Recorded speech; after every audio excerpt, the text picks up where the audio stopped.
The grand chamber of the Galactic Coalition stretched across 3 kilometers of crystalline light. Representatives from over 900 species filled the vast space, their forms ranging from floating gas clouds to massive stone beings. At the center of it all, the human delegation sat quietly in their simple gray uniforms. Admiral Chen Rodriguez watched the proceedings with dark, tired eyes. She had served the Coalition for 23 years, leading Earth's small fleet of hospital ships and medical frigates. Her people had earned their reputation honestly. Humans were the best healers in the known galaxy. The Krath ambassador was speaking now, his 6 arms gesturing dramatically. The Krath were an insectoid species, each one standing over 2 meters tall with black chitinous armor. They were warriors, proud and aggressive. They respected strength and viewed compassion as weakness. The Krath dominion expands because we are strong. The ambassador clicked through his translator. Lesser species should accept our guidance, the other delegates murmured. Some species agreed, others protested. The Coalition had kept peace for 3,000 years through careful diplomacy and strict rules. The most sacred rule was simple: healers were untouchable. Medical personnel, hospital ships, and aid stations were neutral ground. Every species respected this law. Rodriguez shifted in her seat. Next to her, Captain James Park leaned close and whispered, "They're testing boundaries again." She nodded. The Krath had been pushing harder each year. Small violations, territory disputes, aggressive expansion, but they had never crossed the line. Not yet. The Human Medical Corps served on 47 worlds. They ran hospitals, trained local doctors, and responded to disasters. Other species considered this work beneath them. Warriors fought. Traders bargained. Healers just cleaned up afterward. But humans seemed to love the work. They smiled at patients. They held dying hands. They wept when they lost someone. The galaxy thought humans were soft. Rodriguez remembered the questions during Earth's admission interview 50 years ago. The Coalition Council had asked about human history. Earth's representatives had been vague. They spoke of wars long past. They mentioned conflicts that taught humans the value of peace. They promised that humanity had learned its lessons. What they did not mention were the details. The Coalition never asked to see Earth's military archives. They never questioned why humans had so few soldiers. They never wondered where humanity's warships had gone. The session ended. Rodriguez stood and stretched. Her back ached. She was 61 years old and had spent most of her life in space. She had joined Earth's Navy when she was 18 back in the bad old days. She had seen things, done things. But that was before the Coalition, before humanity decided to change. Admiral, a young ensign, approached nervously. Message from Refuge 7 Medical Corps Headquarters. Rodriguez took the datapad. Refuge 7 was a farming colony at the edge of Coalition space. Peaceful, safe. The humans had built a massive hospital there, serving refugees from 3 sectors. Over 2,000 human doctors and nurses worked there. The facility treated 15,000 patients at any given time. She read the message, then read it again. Captain Park saw her face. "What's wrong?" Rodriguez could not speak. She handed him the datapad. The Krath had attacked Refuge 7. They had targeted the hospital complex specifically, orbital bombardment followed by ground assault. The facility was destroyed. Initial reports suggested total casualties. Park's hand shook. They killed healers. They broke the oldest law. Other delegates were receiving similar reports. The chamber erupted in chaos. Species that had existed for millennia, that had never known such barbarism, could not comprehend what had happened. The Krath ambassador stood calmly. "A military error," he clicked. "Unfortunate. The Dominion will pay appropriate compensation." Rodriguez felt something cold settle in her chest. She had not felt this feeling in 40 years. Not since the last time she wore a different uniform. Not since she commanded weapons instead of hospital ships. The Coalition Council called for emergency hearings. They demanded investigations. They proposed sanctions. Every species shouted their outrage. Only the humans were silent. Rodriguez requested a private channel to Earth. The connection took 3 minutes to establish. When it opened, she saw Fleet Admiral Sarah Chen on the screen. Sarah was her younger sister. The family resemblance was clear. "You saw the report," Sarah said quietly. "Yes." The president wants options. Rodriguez closed her eyes. Tell her we have them. Tell her to open the vaults. Sarah was quiet for a long moment. Chan, are you certain? Once we start down this path, and they killed our healers, Sarah. They broadcast it. They're proud of it. The coalition will object. Let them. Rodriguez opened her eyes. They were hard now. Ancient. We gave them 50 years of medicine. 50 years of saving lives. We showed them the best of what we could be. Now they'll see what we used to be. The connection ended. Rodriguez returned to the council chamber. The debate continued. Species argued about proper responses. They discussed economic pressure and diplomatic isolation. They debated for hours. Finally, the human delegate stood. Ambassador Michael Torres was a small man with gray hair and gentle eyes. He had been a surgeon before becoming a diplomat. The coalition's response is appreciated, Torres said softly. But humanity will handle this matter ourselves. The chamber fell silent. Several delegates looked confused. Humans did not handle matters. Humans healed. Humans helped. Humans were peaceful. We formally request that coalition forces stay clear of Krath space, Torres continued. For the next 60 days. For your own safety. The Krath ambassador laughed. You threaten us? You who serve at the hospital? You who cry when patients die? Torres looked at him. For just a moment his gentle expression slipped. Something else showed through. Something that had been hidden for decades. We're not threatening you, Torres said quietly. We're warning the others to stay away. Rodriguez prepared to leave for Earth. As she walked through the corridors of the coalition station, she passed the memorial wall. The names of every species' heroes were carved there. The humans had only one section. It listed the medical personnel who had died in service. Over 300 names across 50 years. All of them had died in accidents or from diseases they tried to cure. Now there would be more names. Many more, from Refuge 7. But those names would not stand alone. Rodriguez reached her ship. The transport was ready to take her home. Earth was mobilizing. For the first time in 50 years, humanity was going to war, and the galaxy was about to learn why humans had become healers in the first place. It was not because they did not know how to fight. It was because they knew exactly how to fight, and they had seen where that path led. But some acts could not stand. Some violations demanded response. The Krath had attacked healers. They had killed those who saved lives. They had broken the oldest, most sacred law of civilization. Earth sent a message to the Krath homeworld. It was simple. Just 7 words. You have declared war on mercy itself. The galaxy would soon understand what that meant. Dr. Sarah Kim had been changing bandages when the alarm started. She looked up from her patient, a young Vreni child with 3 broken limbs. The child's parents had died in a transport accident. Sarah had spent 6 hours in surgery saving the little one's life. The hospital's defensive shields activated. Red lights flashed. Sarah heard the distant thunder of explosions. Stay calm, she told the child. Her translator converted the words to soothing clicks. We're safe here. Hospitals are protected. Then the ceiling exploded. The Krath bombardment was precise. Orbital weapons targeted the medical wings first. The maternity ward, the intensive care units, the surgical theaters, places where patients could not flee. Sarah grabbed the child and ran. The corridor collapsed behind her. She could hear screaming in 17 different languages. The translator in her ear could not keep up. She reached the emergency shelter. Other staff were already there, along with patients who could move. A Krath soldier appeared in the doorway. He raised his weapon. Sarah put herself between the soldier and the children.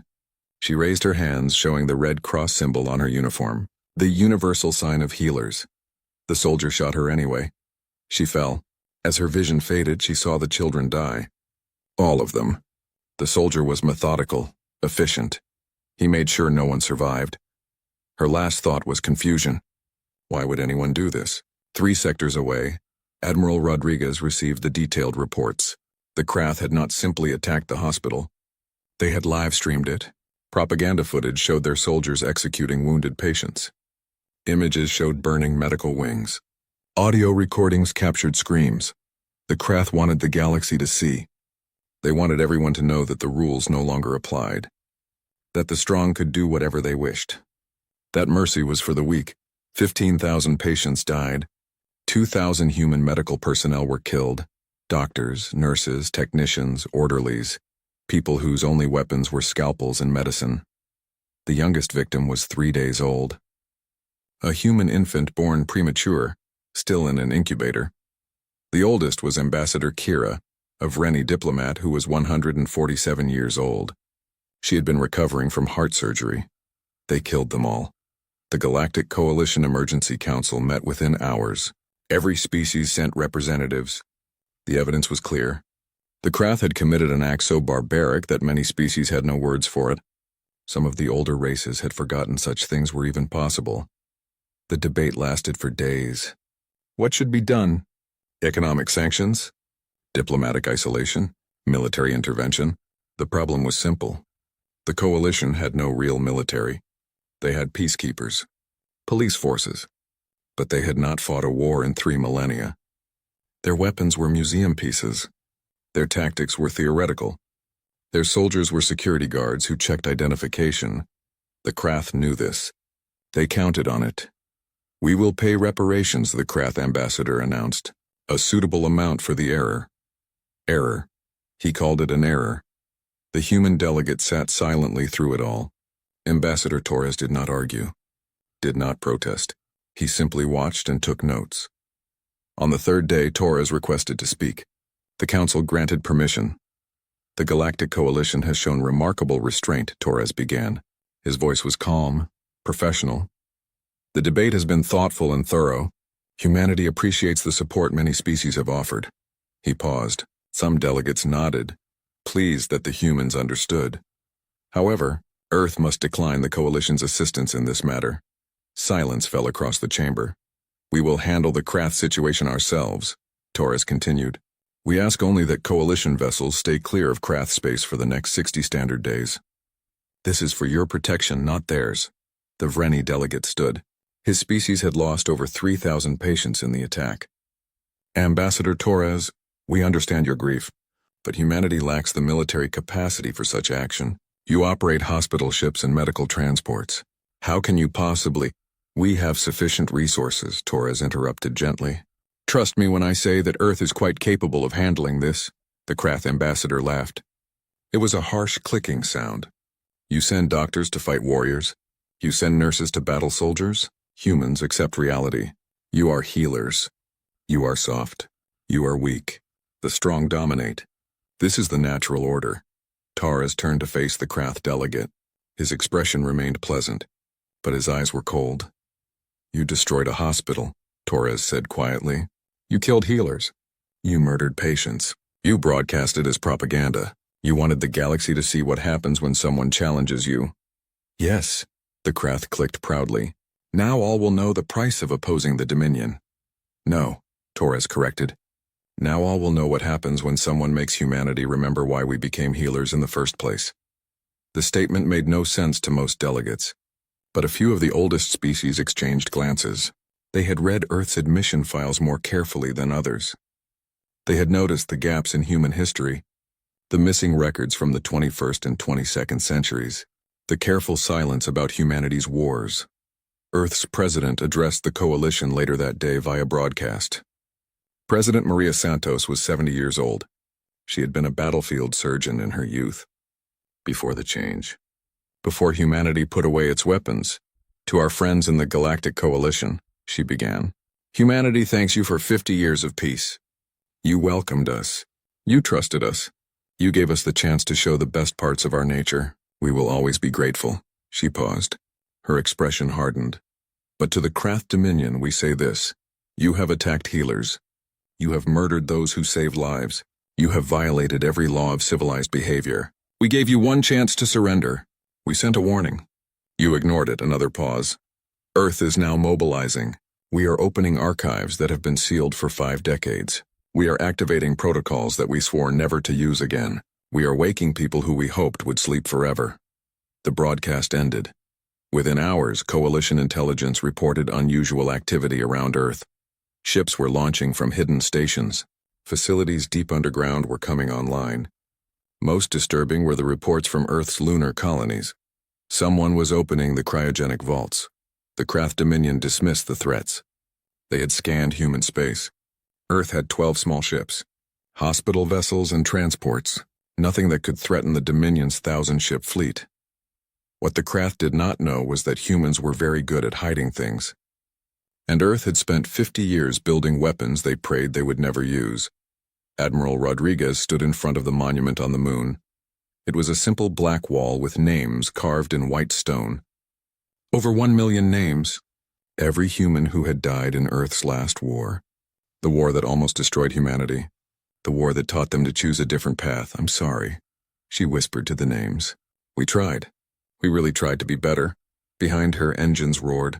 The first of Earth's warships lifted off. They did not look like coalition vessels. They were angular, aggressive, built for one purpose only.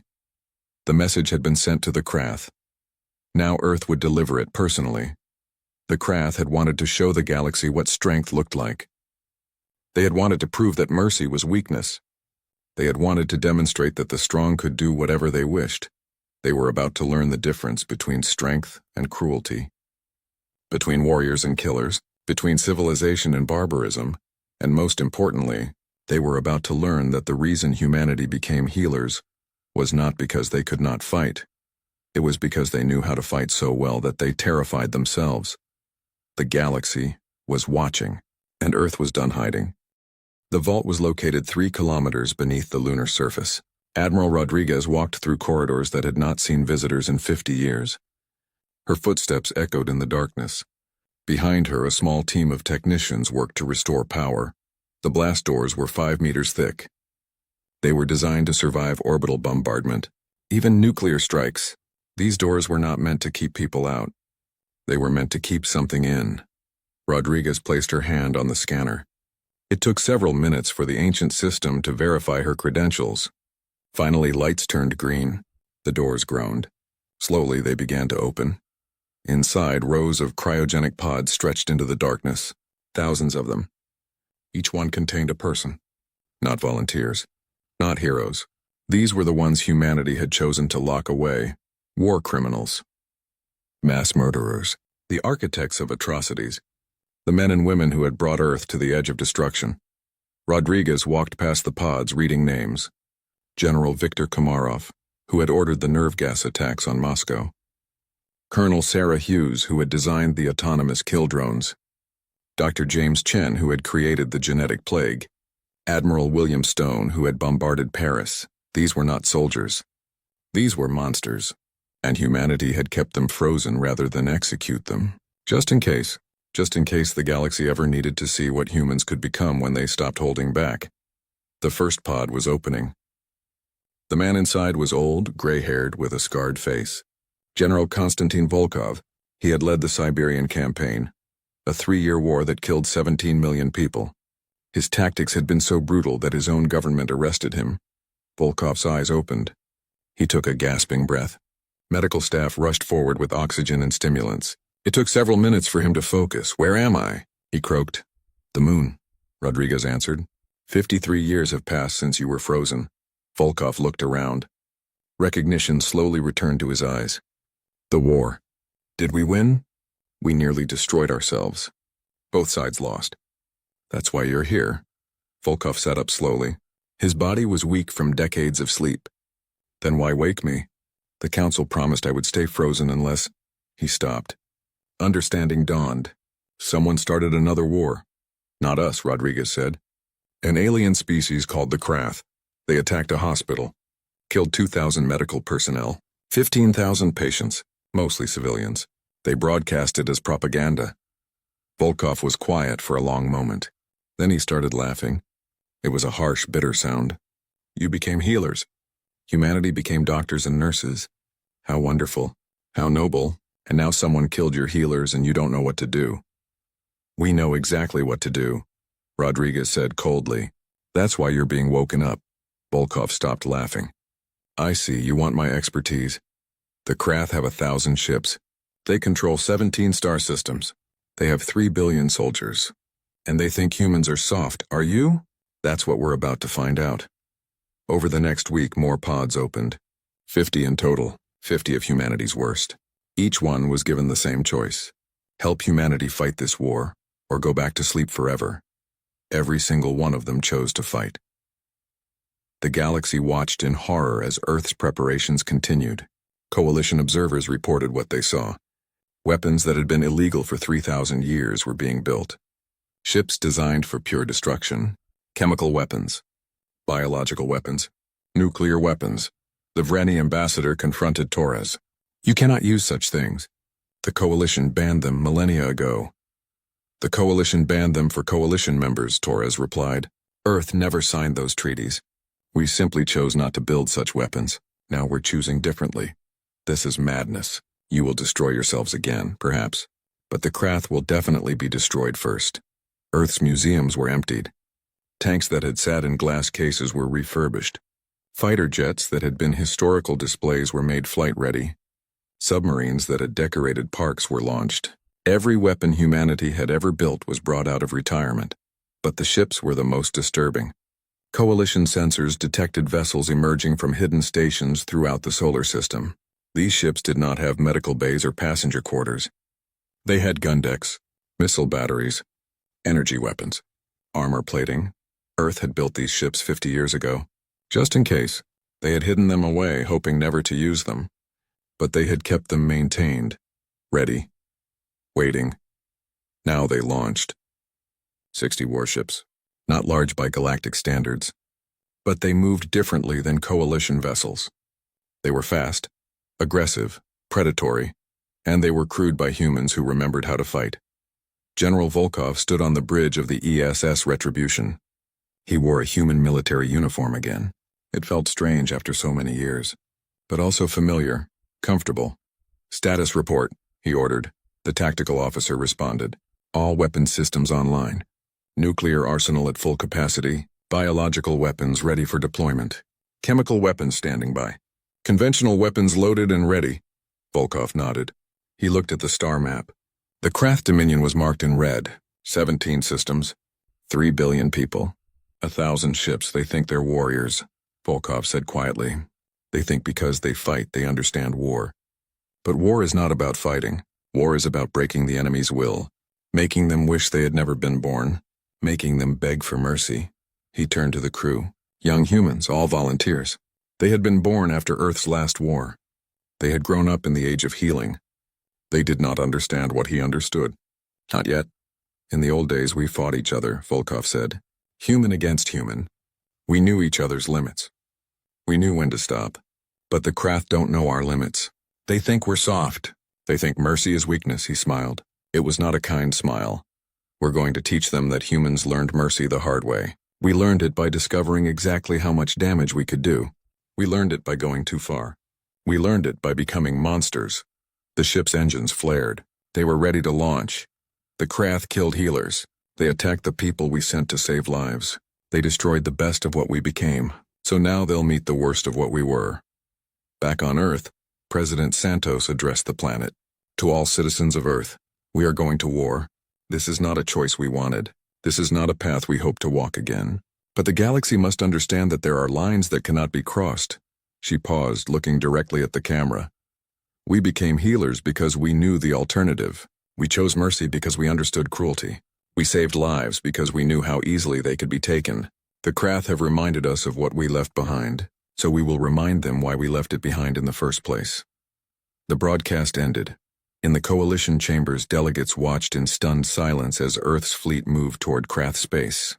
The ships broadcasted their payload manifests as they traveled. Nuclear weapons, biological agents, chemical weapons. Every horror humanity had ever created. The Krath fleet moved to intercept. They outnumbered the humans 20-1. They were confident, proud, ready to crush this upstart species that dared challenge them. The two fleets met at the border of Krath space. The Krath admiral sent a message demanding surrender. The human admiral responded with a single word. No. The battle began, and the galaxy learned that there was a reason humanity had been so desperate to forget how to fight.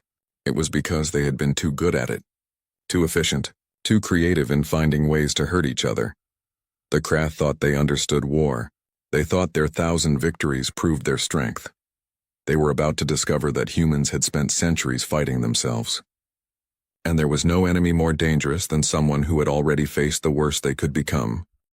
The first battle lasted 18 minutes. The Krath fleet moved into standard formation. 60 capital ships supported by hundreds of smaller vessels. Their admiral had fought in 40 campaigns. He had conquered 12 worlds. He knew what he was doing. The human fleet did not follow any pattern the Krath recognized. They moved like a swarm, like predators circling prey. Their ships were smaller, but they moved faster than anything the Krath had seen. The Krath admiral gave the order to fire. Energy weapons lit up the void. Missiles streaked across space. The human fleet scattered, not retreating, dodging. They moved like they knew where every shot would go before it was fired. Then the humans fired back. The Krath flagship took 3 nuclear missiles in rapid succession. The shields held against the first 2. The third went through. The explosion was clean, efficient. When the light faded, the flagship was gone. Just debris and radiation. The human fleet broadcast a message on all Krath frequencies. It was footage from Refuge 7, the hospital burning, patients dying, medical personnel being executed. The humans had added subtitles, simple text that repeated over and over, "You did this. This is what you chose." The psychological warfare began. General Volkov coordinated the campaign from the ESS Retribution. He had done this before. Broken armies, destroyed morale, made enemies fear the darkness. The Krath thought they were warriors, but they had never faced an enemy like this. "Target their communication relays," Volkov ordered. "I want every Krath world to see what happens next." The human ships moved deeper into Krath space. They avoided major military installations. Instead, they targeted infrastructure. Power plants, water treatment facilities, agricultural stations, not to destroy them, to disable them. Each attack came with a message. "This is what we could have done to the hospital. We chose not to. You chose differently." The Krath military scrambled to respond. They sent fleets to defend key systems. But the humans were never where the Krath expected. They hit targets that seemed random. A mining colony here, a trade station there, a communications hub somewhere else. It took the Krath 3 days to realize the pattern. The humans were not attacking randomly. They were destroying supply lines. Every target had been chosen to disrupt the Krath war machine. Food shipments stopped. Fuel deliveries failed. Medical supplies ran out. The human fleet had not destroyed a single civilian population. But they had made life uncomfortable for billions of Krath. And then the ghost arrived. No one knew his real name. The files just called him Subject 17. He had been frozen for his crimes during the Pacific conflict. He had been a special operations commander. His speciality was terror. The ghost took a small team and infiltrated the Krath homeworld. They did not attack military targets. Instead, they broadcast messages. Short videos that appeared on every Krath screen. The first message showed a Krath government building. Empty. At night. The camera moved through the corridors, past security systems that had been disabled. It entered the council chamber where the Krath leaders met. The camera focused on the Prime Minister's chair. A single human helmet sat there. The message was clear. "We can reach anyone, anywhere, anytime." The second message was worse. It showed the Prime Minister's private residence. His bedroom. His sleeping form. The camera moved close enough to touch him. Then it pulled back and disappeared. The Prime Minister had not known anyone was there until he saw the video the next morning. The Krath military tried to find the ghost. They locked down the homeworld. They scanned every street. They questioned millions of citizens. They found nothing, but the messages kept coming. Each one showing how easily humans could reach the highest levels of Krath society. The ghost never hurt anyone. That was the most terrifying part. He just proved that he could, that humans could kill any Krath leader whenever they wanted. They simply chose not to. Yet, meanwhile, Admiral Rodriguez commanded the main fleet. They engaged Krath military vessels when necessary. The battles were brief and brutal. The humans fought with a precision that shocked the Krath. They knew where to hit, how to hurt, when to withdraw. Krath soldiers began to break. They had been taught that they were superior warriors, that other species were weak, but humans fought like nothing they had encountered. Humans used tactics that seemed impossible. They appeared from nowhere. They struck without warning. They disappeared before reinforcements arrived, and they never stopped broadcasting the footage from Refuge 7. Every Krath soldier saw what their leaders had ordered. Every Krath civilian watched their military murder helpless patients. The humans made sure everyone knew what started this war. Dissent began to spread through the Krath Dominion. Some called for peace. Others demanded their leaders surrender. The military tried to suppress the protests, but the humans had made sure the truth was everywhere. On Earth, President Santos monitored the campaign. Coalition observers were embedded with human forces. They sent reports back to their governments. The reports all said the same thing. Humans were winning, but not the way anyone expected. They are not conquering worlds, the Vreni observer reported. They are destroying the Krath ability to wage war. They are showing mercy where possible and overwhelming force when necessary. They are fighting as if they have done this 1,000 times before. The observer paused before adding, because they have done this before. To themselves, General Volkov met with his command staff. They reviewed the progress. The Krath fleet was down to 600 ships. Their supply lines were broken. Their morale was crumbling. The war could end within weeks. We could finish this quickly, one officer suggested. Hit their remaining military bases. Force a surrender. Volkov shook his head. No, that would be too kind. They killed healers. They murdered patients. They need to understand what that means. They need to learn why the galaxy made such acts unthinkable. He pulled up a map of the Krath Dominion. 17 systems. 3 billion people. All of them watching as their military collapsed.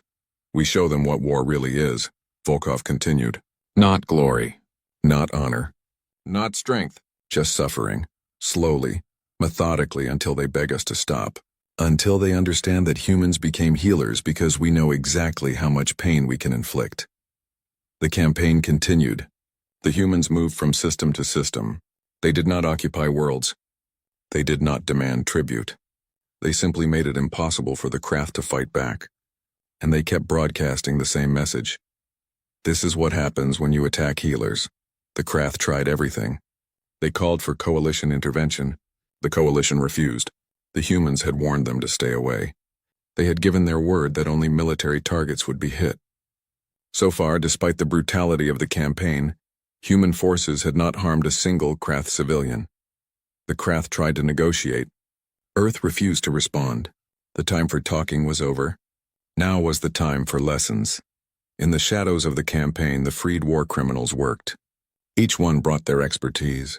Chemical weapons specialists made sure Krath military bases became uninhabitable. Biological warfare experts released agents that disabled equipment but did not harm people. Nuclear weapons designers calculated exactly how much radiation would scare the Krath without killing civilians. They were monsters. Every one of them. They had done terrible things in Earth's old wars, but now they used their knowledge surgically, precisely, showing the Krath what humans could do, while proving they could control themselves. This is the difference between us and them, Volkov explained to the coalition observers. The Krath killed because they wanted to prove their strength. We kill because it is necessary to teach a lesson. They were cruel for cruelty's sake. We are cruel for a purpose. That makes us far more dangerous. The observers watched in horrified fascination. They were seeing something the galaxy had not witnessed in millennia. A species that understood war as art and science. A species that had refined destruction to a precise tool. And they were seeing that species hold itself back. Every human action was measured, calculated, designed to break the Krath military without slaughtering civilians. It would have been easier to just destroy everything. Faster, simpler. But humans had learned the hard way that quick victories meant nothing.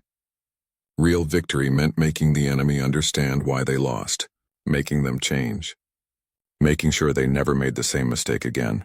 The Krath Dominion was learning. Every day more soldiers deserted. More civilians protested. More leaders called for surrender.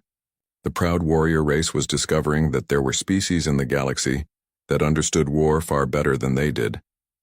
And those species had chosen peace, not because they were weak, but because they knew too well the cost of strength. The war entered its 5th week and something changed. The humans began sending Krath soldiers home. At first, the Krath military thought it was a trap. Human forces captured a forward base on Krath 4, taking 300 prisoners. The prisoners expected execution, torture, experimentation. Instead, human medical personnel arrived. They treated the wounded Krath, set broken limbs, removed shrapnel, administered medicine, the same level of care they would give to their own people. The Krath prisoners could not understand it. Why?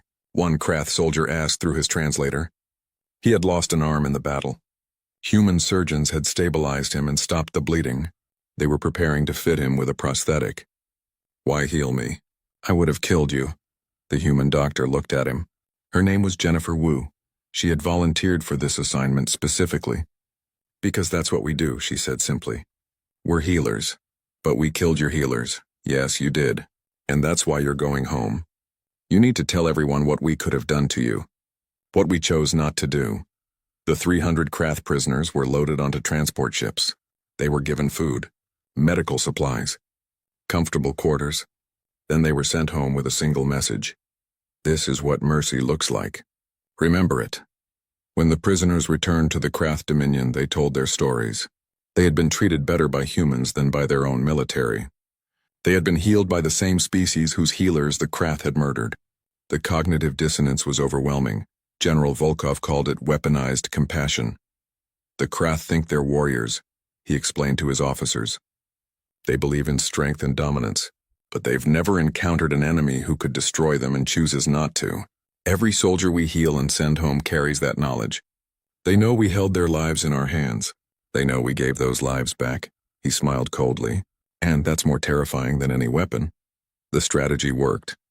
More Krath soldiers surrendered, not because they were defeated in battle, but because they wanted to be captured by humans. They wanted to be treated with dignity. They wanted to go home and tell others what they had seen. The Krath leadership tried to suppress the stories. They executed returning prisoners as traitors. But that only made things worse.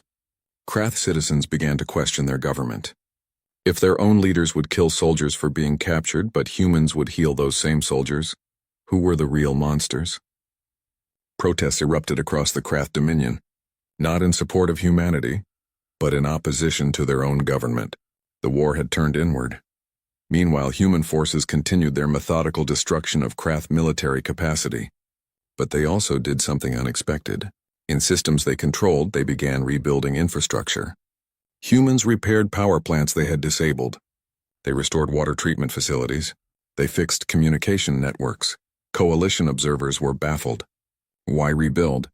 The Vreni ambassador asked. You are still at war. Admiral Rodriguez stood on the bridge of her flagship looking at the star map. Because we're not here to destroy the Krath. We're here to teach them. They need to see what they could have done to the hospital. They need to understand the choice they made. On captured worlds, human engineers worked alongside Krath civilians. They showed them how the attacks had been surgical, precise, designed to disable without killing. They demonstrated that every target had been chosen carefully to minimize casualties. We could have bombed your cities, one human engineer told a group of Krath workers. We could have poisoned your water. We could have released plagues. We have all those weapons. We chose not to use them. Your leaders made a different choice at Refuge 7. The message spread. The Krath population began to understand. Their government had killed helpless patients and broadcast it proudly. Humans had dismantled their military but spared civilians. The contrast was stark. General Volkov implemented the next phase. Human forces began broadcasting educational programs into Krath space. Not propaganda, just facts. Human history. The wars Earth had fought. The weapons they had used. The billions who had died. We want them to understand, Volkov told his staff. We're not special. We're not superior. We're just a species that went too far and learned from it. The Krath need to have that same moment of understanding. Otherwise, this war accomplishes nothing. The program showed footage from Earth's old wars. The nuclear devastation, the chemical weapon casualties, the biological plagues, the orbital bombardments. Every horror humanity had inflicted on itself. Then they showed what came after. The peace, the healing, the rebuilding, the choice to become better. This is our history, the narration explained. We became healers because we knew what it meant to destroy. We chose mercy because we understood cruelty. We saved lives because we had taken so many. The galaxy gave us a chance to be better. Your leaders took that chance away when they attacked Refuge 7. The effect was profound. Krath citizens watched and saw themselves, a warrior race that glorified strength, that believed in domination, that thought mercy was weakness. They saw where that path led: total destruction, self-annihilation, the end of civilization. And they saw humans offering them a different path. Not through words, through actions, by showing them mercy when they deserved none, by healing them when it would be easier to kill, by rebuilding when destruction would be simpler. The Krath military command fractured. Half the generals wanted to continue fighting. They believed they could still win. The other half wanted peace. They had seen their worlds occupied by humans who fed their people and fixed their infrastructure. They had seen their soldiers returned home healthy and whole. The debate became a crisis when 3 Krath admirals defected to human forces. They did not surrender. They asked for asylum. They explained that they could not serve a government that would murder healers. "We were wrong," Admiral Thekvor announced in a public broadcast. "We believed strength meant the willingness to be cruel. We thought mercy was weakness. The humans have shown us the truth. Real strength is having the power to destroy and choosing not to. Real courage is showing mercy to an enemy that deserves none." The Krath homeworld erupted in chaos. The government tried to maintain control, but the military was collapsing from within. Soldiers refused orders. Officers resigned. Entire fleets declared neutrality. And through it all, humans continued their campaign, methodical, unstoppable, merciful in victory but ruthless in purpose. They were proving a point with every action. We could be monsters. We choose not to be. Learn from our choice. Coalition observers compiled their reports. They documented everything: the precision strikes, the rebuilt infrastructure, the healed prisoners, the psychological warfare, the weaponized compassion. "They are fighting a war," the Vreni observer wrote. "But the battlefield is not space. It is the Krath mind. They are trying to change an entire species' understanding of strength and mercy, and they are succeeding." On Earth, President Santos addressed the planet again. "To our citizens, the war continues. But we are winning, not through destruction, but through demonstration. The Krath are learning what we learned centuries ago: that civilization is a choice, that mercy is strength, that the willingness to heal is more powerful than the ability to harm." She paused, her expression sad. "We wish we could have taught this lesson differently. We wish Refuge 7 had never happened. But it did. And now we must ensure it never happens again, not just to humans, to anyone." In Krath space, the siege of the homeworld began. Not an attack, a siege. Human ships surrounded the planet. They did not fire. They did not threaten. They just waited. Krath leadership could see the human fleet, could see the weapons that could destroy their world in minutes, could understand that those weapons would not be used unless absolutely necessary. The message was clear: surrender, learn, change, or force us to do what we desperately do not want to do. General Volkov stood on his bridge, watching the Krath homeworld on the view screen. His expression was tired, old. He had done terrible things in his life. He had been imprisoned for them. But now, in this moment, he was using his knowledge to save lives, to teach, to show the Krath that there was another way. "They killed our healers," he said quietly. "So we showed them what healers really are. Not people who can't fight, people who choose not to. And that choice is what makes us civilized." The siege continued, and the galaxy watched as humanity demonstrated the most powerful weapon they possessed. Not nuclear bombs, not biological agents, not chemical weapons. The power to forgive, the strength to show mercy, the courage to teach rather than destroy. The Krath were learning, and the lesson would change them forever. The surrender came on day 47.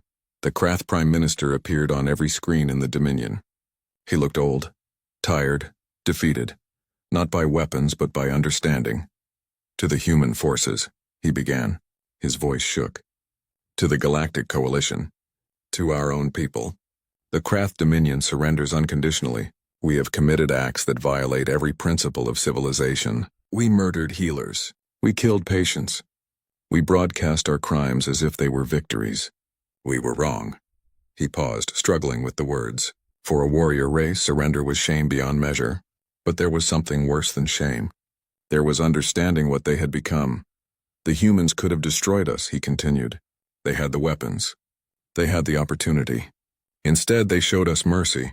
They healed our soldiers. They rebuilt our worlds. They taught us the difference between strength and cruelty. We beg forgiveness. We beg for the chance to learn, to become better. as humanity did. The transmission ended. Admiral Rodriguez received the surrender from the bridge of her flagship. She felt no triumph, no joy, just exhaustion. She had spent 7 weeks watching her people fight a war they never wanted, watching them use skills they had prayed to forget, watching them become monsters again, even in service of a righteous cause. Send the response, she ordered. Surrender accepted. All Krath military forces are to stand down immediately. Coalition peacekeepers will arrive within 72 hours. Human forces will begin withdrawal. The Krath leadership will face trial for war crimes. Justice will be served. The message went out. Across 17 systems, Krath ships powered down their weapons. Soldiers laid down their arms. A war that should have lasted years was over in 47 days. But the real work was just beginning. The Galactic Coalition convened an emergency tribunal. The location was symbolic. Not on a coalition world, on Refuge 7. In the ruins of the hospital the Krath had destroyed. The site had been cleared, but the scars remained. Broken walls, scorched earth. Mass graves. The Krath leaders were brought to stand trial, not by humans, by the coalition. Earth insisted on this. Justice had to be impartial. The evidence was overwhelming. Video footage, survivor testimony, casualty reports. The verdict took only 3 days. Guilty of war crimes, guilty of crimes against civilization, guilty of attacking healers in violation of the oldest galactic law. The sentences were severe. Life imprisonment for those who gave the orders. Exile for those who carried them out. The Krath Dominion was placed under coalition supervision for 50 years. They would be rebuilt, re-educated, taught the values they had abandoned, and the humans would help them do it. That was the part that shocked the galaxy. After everything, humans volunteered to help rebuild the Krath civilization. Medical ships returned to Krath space, not warships. Hospital vessels, the same kind that had served at Refuge 7, the same kind the Krath had destroyed. Why? The Vreni ambassador asked Admiral Rodriguez. After what they did, why help them? Rodriguez looked at the ruins around them. The memorial service was being prepared. Names were being carved into stone. 2,000 human medical personnel, 15,000 patients from a dozen species, all dead because of Krath cruelty. Because that's who we are, Rodriguez said quietly. We're healers. Even when we become warriors, we remain healers. We fought this war to teach a lesson. The lesson is incomplete unless we show them how to rebuild, how to be better, how to choose mercy. She turned to face the ambassador. Her eyes were haunted. And because we remember what it was like when we were the ones who needed that lesson. Someone gave us a chance. The coalition welcomed us despite our history. Now we pass that chance forward. The memorial was completed. A massive wall of black stone with names in white letters. Every victim was listed, human and alien, doctor and patient, adult and child. At the top, carved in letters that caught the light, was a simple phrase, "They healed." We remember, never again. The dedication ceremony was attended by representatives from every coalition species. The Krath sent delegates too. They knelt before the wall, some wept. Others stood in silent shame. All of them understood what they had destroyed. Not just lives, hope, innocence, trust. President Santos gave the main address. These people died doing what they loved, healing, saving lives, showing compassion to those in need. They did not die as warriors. They died as healers. That is how they should be remembered. She paused, looking at the Krath delegates. But their deaths taught the galaxy something. That healing is not weakness. That mercy is not surrender. That those who save lives are protected by those who can take them. The Krath learned this lesson at terrible cost. Now we ensure no one ever forgets it. The coalition passed the Refuge Accords within a week. New laws, new protections. Any attack on medical personnel would be met with immediate and overwhelming response. Not sanctions. Not diplomatic pressure. Military action. By all coalition forces. Together. And humanity would lead that response. Earth was given a new role in the coalition. Protector of healers. Guardian of the innocent. The species that understood war well enough to prevent it. But there remained one final task. The war criminals who had been awakened. The monsters who had helped win the war. What would happen to them? General Volkov stood in the lunar vault once more. The cryogenic pods were being prepared. Some of the awakened would return to sleep. Their crimes had been too great. Their knowledge too dangerous. But others would be offered a choice. Admiral Rodriguez came to speak with him personally. You helped us win, she said. You showed the Krath what we could become, what we chose not to be. The president is offering pardons to those who want them. Volkov was quiet for a long time. And do what? Return to society? Pretend we're not what we are? No. Use what you know to prevent others from making our mistakes. Teach at the military academy. Consult on ethics.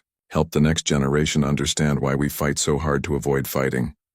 Volkov laughed bitterly. You want monsters to teach children about morality? I want people who understand the cost to teach others about the price. You know what happens when civilization fails. You lived it, caused it, regretted it. That knowledge has value. In the end, 15 of the awakened accepted pardons. They would serve humanity in new ways. Teaching, warning, showing the next generation what they must never become.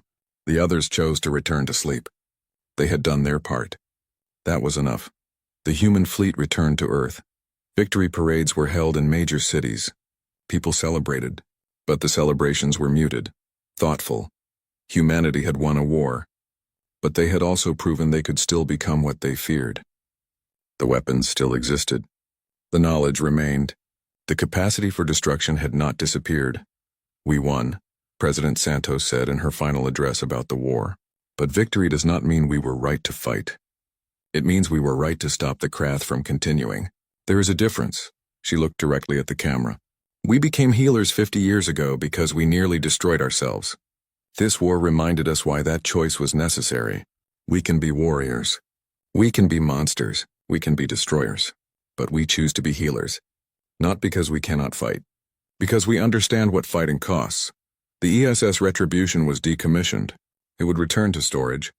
Mothballed until needed again. Hopefully never. The other warships followed. One by one they disappeared back into their hidden stations. Their weapons were secured. Their crews returned to civilian life. Admiral Rodriguez stood in front of the memorial one last time before returning to Earth. She read the names. So many names. People who had just wanted to help. Who had dedicated their lives to healing. Who had died for that choice. We avenged you, she whispered. But that doesn't bring you back. Nothing can bring you back. So instead we made sure this never happens again. To anyone. That's all we can do. Remember, teach, prevent.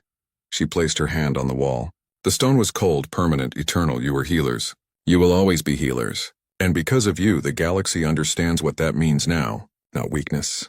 Not surrender. Not submission. Strength. The strength to help instead of hurt. The courage to heal instead of harm. The wisdom to choose life over death. She turned and walked away. Behind her, the wall caught the sunlight. The names glowed white against black stone. A reminder. A warning.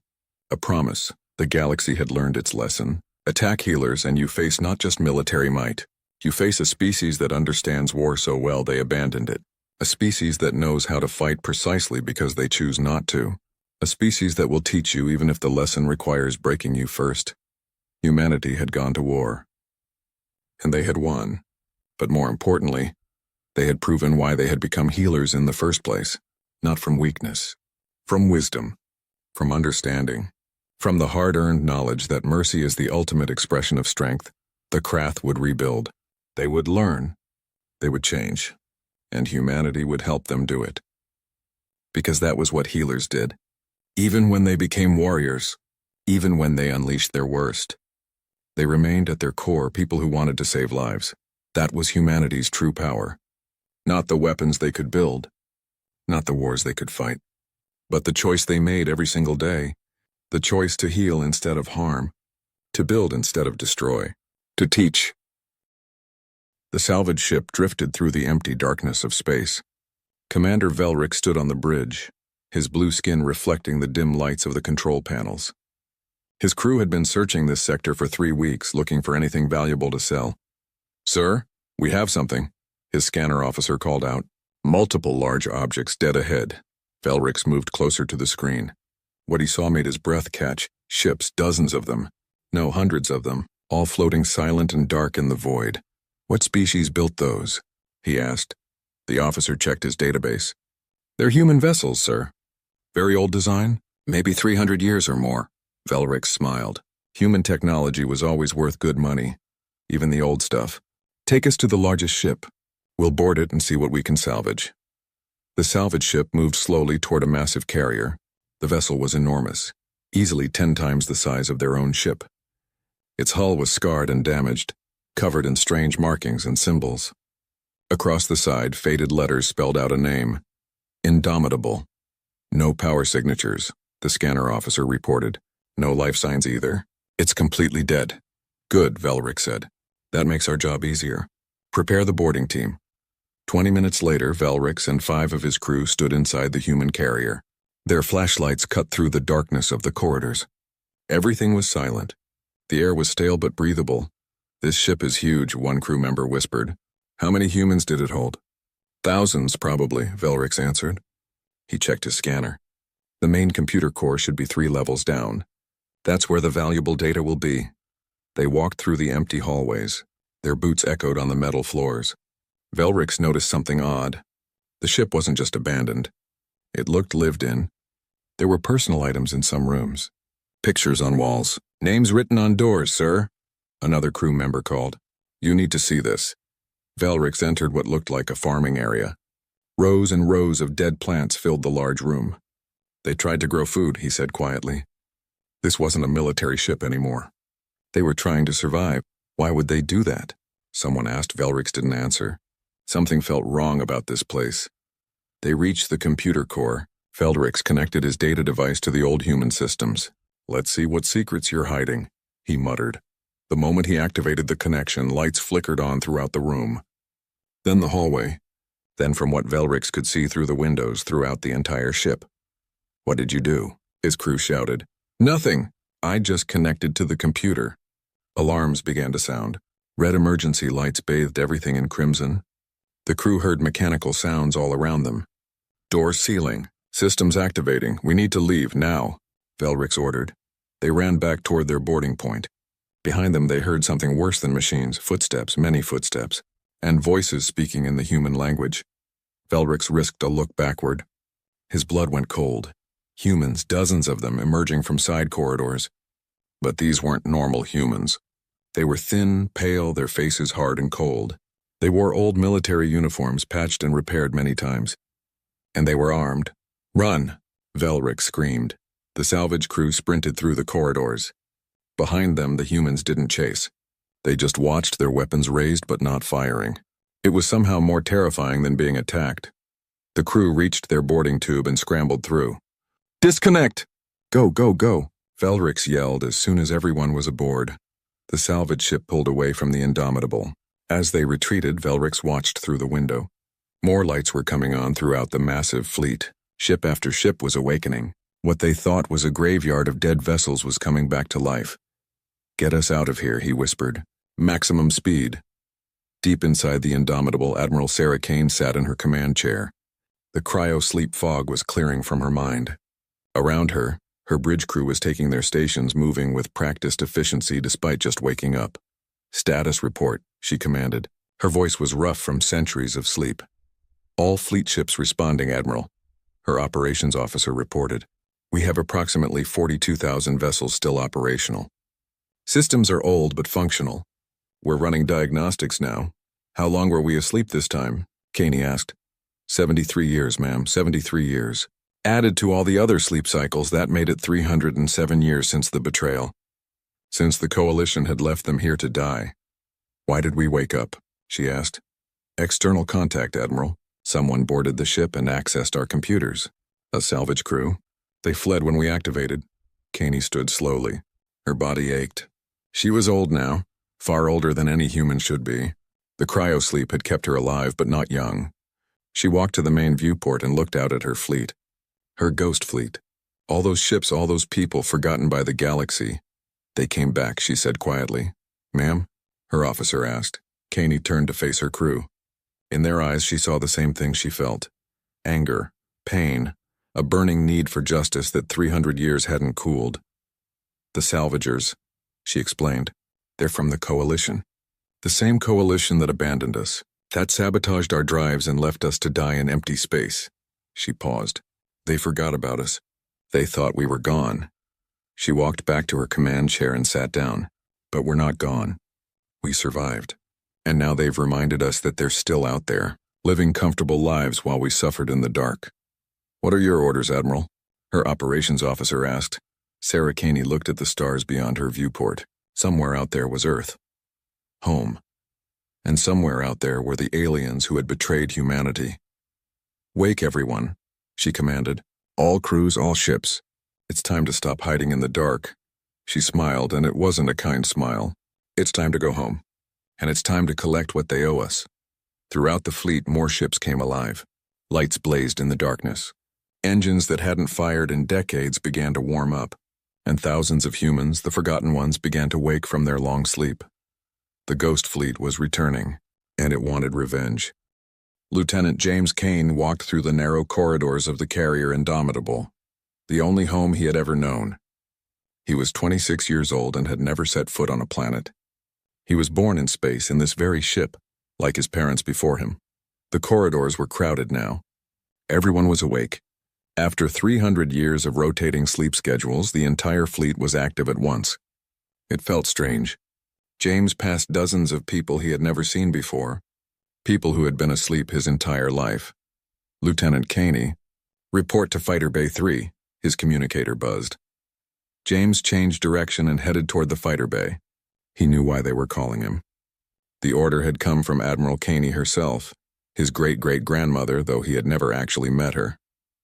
She had been asleep during most of his life. The fighter bay was massive and filled with old fighter craft. James had trained in these fighters his whole life, running endless simulations, practicing maneuvers in the empty space around the fleet. Every child born on the fleet learned to fight. It was their purpose, their identity, Caney. Over here! Master Sergeant Okonkwo waved him over. James jogged to where the old Marine stood. Okonkwo was ancient, one of the original crew members from Earth. He was over 300 years old, kept alive by the cryo-sleep cycles. His dark skin was weathered, his eyes hard. James had trained under him since childhood. Sir, James saluted. Drop the formal stuff, kid, Okonkwo said. We're moving out soon. I wanted to talk to you before things get crazy. Moving out? Where? Okonkwo looked toward the stars beyond the bay's force field. Home. Earth. But first, we're going to visit some old friends who left us to die out here. James felt his stomach tighten. He had grown up on stories of the betrayal, how the coalition races had sabotaged the human fleet and abandoned them in dead space, how his ancestors had struggled to survive, turning warships into generation ships, rationing everything, watching friends and family die slowly. We're really doing this? James asked. We're really doing this, Okonkwo confirmed. The Admiral has made her decision. We're going back to coalition space. We're going to remind them what they did. Across the ship in the main engineering section, Dr. Yuki Tanaka was working frantically. She was covered in grease, her black hair tied back, her hands moving quickly over the old machinery. Come on, you stubborn piece of junk, she muttered. Work with me here. Yuki was third generation like James. Her grandmother had been one of the original engineers who kept the fleet running when everything started breaking down. Yuki had learned everything from her, and she had learned from desperate necessity. The ships in the fleet weren't pretty anymore. They were covered in patches, held together with improvised parts, powered by systems that shouldn't work but did because Yuki and engineers like her refused to let them die. Dr. Tanaka, a voice called. She turned to see Admiral Caney walking toward her, accompanied by several officers. Yuki quickly wiped her hands and stood straight. She had never met the Admiral before. The old woman looked like death itself, thin and pale, but her eyes were sharp and alert. Admiral, Yuki said. I've read your file, Caney said. You've done remarkable work keeping this fleet operational. Your quantum slip drive design is particularly impressive. Thank you, ma'am. Though it's not really FTL, more like slow-motion dimensional phasing. We can move through space undetected, but it takes time. Time we have plenty of, Caney said. Can you get the entire fleet operational? Combat ready? Yuki hesitated. Admiral, these ships are 300 years old. We've been cannibalizing parts, jury-rigging systems, keeping them alive with hope and spare parts. They'll fly and they'll fight, but they're not what they used to be. Caney smiled slightly. Neither am I, neither are any of us. But we're still here and we're still dangerous. Make them work, Doctor. That's all I ask. Yes, ma'am, Yuki said. Later, Yuki found James in the mess hall. They had been friends since childhood, part of the same generation born in the void. Did you hear? James asked as she sat down. We're going back, I heard, Yuki said. I'm trying not to think about it too much. If I think about all the things that could go wrong with these ships during combat, I'll panic. Do you think we can win? James asked quietly. Yuki looked at her friend. Win? James, they have newer ships, better technology, more resources. On paper, we can't win, but we have something they don't. We have 300 years of anger. 300 years of survival against impossible odds. And we have nothing to lose. She paused. We were already dead. They killed us 300 years ago. We're just ghosts now, and ghosts don't lose. They haunt. In the medical bay, doctors were checking everyone who had just woken from cryosleep. The process was hard on the body, especially for the older crew members who had been through dozens of cycles. A young doctor, second generation, was checking the vitals of a sleeping Marine when the man's eyes suddenly opened. She jumped back in surprise. Easy, the Marine said. His voice was rough. How long?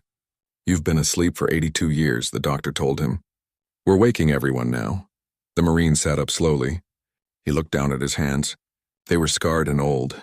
I was 23 when we got stranded, he said. How old am I now? Chronologically? 321. Biologically? Maybe 60, the Marine laughed bitterly. I should be dead. Hell, I was supposed to die in that last battle against the Devourers. Then I was supposed to die when they left us here. But I'm still here. He looked at the doctor. Why did they wake me? We're going back, she said simply. The Marine's expression changed. His eyes grew hard. Good. I have some people I want to talk to. Throughout the fleet, similar scenes played out. Old soldiers waking up, learning they were going home. Learning they were going to face the ones who betrayed them. Engineers working desperate miracles to make ancient ships battle-ready. Pilots training in simulators, preparing for fights they'd dreamed about for centuries. In the hydroponics bay, families harvested the last of the food crops. They would need all supplies for the journey. Children born in space asked their parents about Earth, a planet they had only seen in old videos. Admiral Caney walked through her ship, seeing her people. Some were ancient like her, originals who had survived through countless sleep cycles. Others were young, born in the void, knowing only the inside of these ships. But all of them had one thing in common. They remembered. They remembered what was done to them. They remembered being abandoned. They remembered watching their children grow up never seeing a sun. They remembered rationing air and water and hope. And now, finally, they were going to make sure the ones who did this remembered too. Caney returned to her bridge and sat in her command chair. Around her, the crew worked efficiently. These people were professionals trained by necessity, hardened by suffering. All ships report ready, Admiral, her operations officer announced. Fleet status? 42,000 vessels operational. Crews at full strength. Supplies sufficient for 18 months of operations. Weapon systems old but functional. Caney nodded. Send the order. All ships prepare to move out. Set course for Coalition space. Yes, ma'am. Admiral, one question. What's our first target? Sarah Kane looked at the star map. Out there, the Coalition races lived comfortable lives. They had forgotten the humans they left to die. They had moved on. We're going to Talquan space, she said. They were the ones who proposed abandoning us. They're the ones who convinced the others. So they're the ones who get visited by ghosts first. She stood and addressed her bridge crew. We're going home, but we're taking the long way. And we're settling accounts along the way, for everyone who died here, for everyone who grew up in this darkness, for 300 years of suffering. Her crew nodded. They understood. The ghost fleet began to move, thousands of ships gliding silently through space, heading toward the coalition that thought it had killed them long ago. The ghost fleet moved through space like shadows. Dr. Tanaka's quantum slip drive worked exactly as she promised. The ships phased slightly out of normal space, making them nearly invisible to sensors. They were slow, but they were hidden. James Kane sat in his fighter cockpit running diagnostics for the 100th time. The fighter was old, its systems outdated by centuries. But it responded to his touch like a living thing. He had flown this exact fighter in simulations thousands of times. Blue Squadron, this is Blue Leader. He spoke into his comm. Sound off, 11 voices responded. 12 fighters total in his squadron. Some pilots were veterans who had flown real combat missions 300 years ago. Others, like James, had never fought a real battle. They had only trained endlessly, waiting for a war that might never come. Now that war was here. "All pilots stay sharp," James said. "We're 3 days from coalition space. When we get there, everything changes." The fleet had been traveling for 2 months. 2 months of slow, careful movement through the dark. Admiral Caney refused to rush. They had waited 300 years. They could wait a little longer. But then the distress signal came.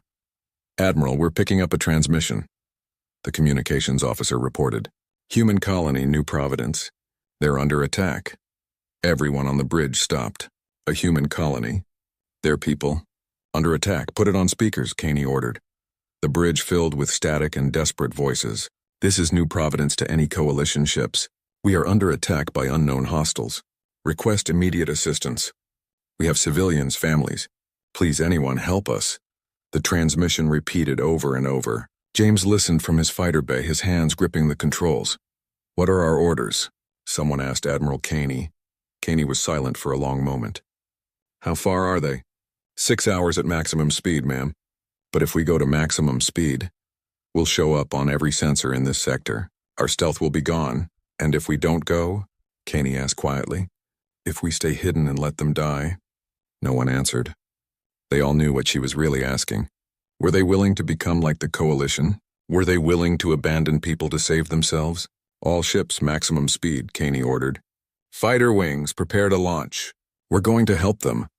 James felt his fighter bay depressurize as the launch sequence began. Around him, hundreds of other fighters were doing the same. His hands flew over the controls, his training taking over. "Blue Squadron, form up on me," he commanded. His fighter shot out of the bay into open space. What he saw made his breath catch. The Ghost Fleet, all 42,000 ships, were dropping out of quantum slip at once. They appeared like phantoms, their old hulls scarred and patched, but their weapons hot. Ahead, James could see New Providence. The colony was built on a small moon, domes covering the surface, and attacking it were 15 large warships. The Kresh Dominion, Admiral Caney had called them. A new empire expanding into human space. The Kresh ships were sleek and powerful, their weapons tearing apart the colony's minimal defenses. James watched a dome rupture, atmosphere venting into space. "All fighters, engage at will." Admiral Caney's voice came through. "Show them what happens when you attack humans." James dove toward the nearest Kresh ship. His fighter was old, but it was fast. The Kresh didn't see him coming until his weapons fire hit their shields. "Blue 2, Blue 3 on me," James called. "Attack pattern Delta." The 3 fighters swarmed the Kresh cruiser. Their weapons shouldn't have been able to hurt it. The Kresh shields were modern, powerful. But Dr. Tanaka had modified the weapons. She had spent 300 years learning to make old technology work in new ways. The Kresh shields flickered and failed. James's squadron poured fire into the cruiser's engines. The ship began to spin, damaged. All around New Providence, the battle raged. The Ghost Fleet's ships were slower and older, but they fought with a fury that shocked the Kresh. Human pilots flew attack patterns that no one had seen in centuries, tactics from old Earth wars, forgotten by everyone except the people who had nothing but time to study them. Master Sergeant Okonkwo led a boarding party onto a Kresh destroyer. His Marines crashed through the airlock, weapons firing. The Kresh soldiers inside fought back, but they had never faced humans like these. Humans who had survived 300 years of hardship. Humans who had grown up learning to fight because fighting was all they had. Okonkwo's team cleared the ship deck by deck. When they reached the command center, the Kresh captain stared at them in shock. "What are you?" the alien asked in broken human language. "We're the Forgotten," Okonkwo said, "and you just made a big mistake." The battle lasted 3 hours. When it ended, all 15 Kresh ships were either destroyed or captured. The Ghost Fleet hadn't lost a single vessel, though many were damaged. James landed his fighter back on the Indomitable. His hands were shaking from adrenaline. He had done it. He had flown real combat, and he had survived. Admiral Caney contacted New Providence directly. The colony's governor appeared on screen, tears streaming down her face. "Thank you," she said. "We called for help, but the coalition said they couldn't spare ships. They said we were too far from their core worlds. They were going to let us die." Caney's expression didn't change. "They're good at that, letting people die." "Who are you?" the governor asked. "Your ships are old, but you fight like demons. Are you from Earth?" "We're the Third Fleet," Caney said simply. The fleet that was lost 300 years ago. The fleet the Coalition abandoned in dead space. The governor's eyes widened. But that's impossible. Everyone said you were destroyed. Everyone was wrong, Caney said. We survived. And now we're going home. But first we have some business to settle with the Coalition. What kind of business? Caney smiled coldly. The kind that involves reminding them what happens when you betray humanity. The governor was silent for a moment. Then she said, we have information. Current star charts, political intelligence, Coalition fleet positions. We also have proof that the Coalition is negotiating with the Creche. They're planning to give up more human colonies to the Creche in exchange for peace. Just like they gave us up, Caney said quietly. Yes, but this time the colonies are inhabited. Millions of people. Caney looked at her crew. They were all watching her, waiting for her decision. They had saved New Providence, but that wasn't why they came. They came for revenge. Send us everything you have, Caney said finally.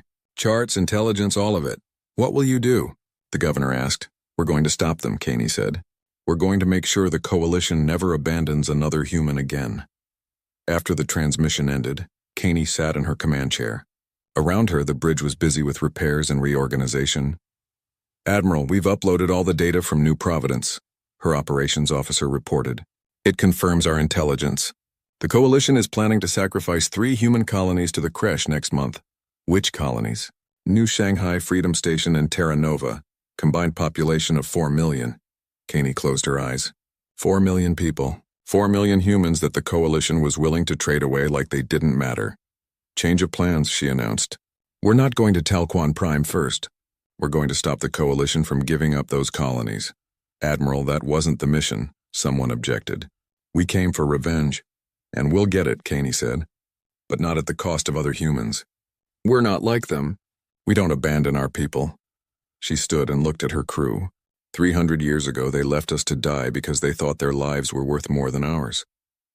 They thought they could sacrifice us to save themselves. We're going to prove they were wrong.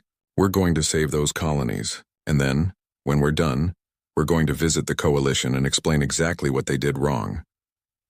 James listened to the announcement from his fighter bay. Around him, other pilots were talking quietly. We came for revenge, one pilot said. Now we're playing hero? Maybe that's better, another replied. Maybe we show them we're better than they are. James thought about the people of New Providence, the families in those domes watching the battle, not knowing if they would live or die. He thought about what the Coalition had done, planning to sacrifice more colonies. We're not playing hero, he said. We're showing them what happens when you wake up ghosts. Ghosts don't just haunt the ones who wronged them. They protect the living from other monsters. The ghost fleet changed course. They were heading toward New Shanghai now, toward 4 million people who didn't know they had been marked for death by their own allies. Admiral Caney looked at the stars ahead. We're coming, she whispered. And this time no one gets left behind. Admiral Sarah Caney sat in the recording room alone. The lighting was adjusted carefully. Behind her, through the viewport, the ghost fleet was visible. Thousands of ships, their hulls bearing scars and names floating in formation. She had thought about what to say for 300 years. Now it was time. Begin recording, she said, the camera activated. Caney stared directly into it.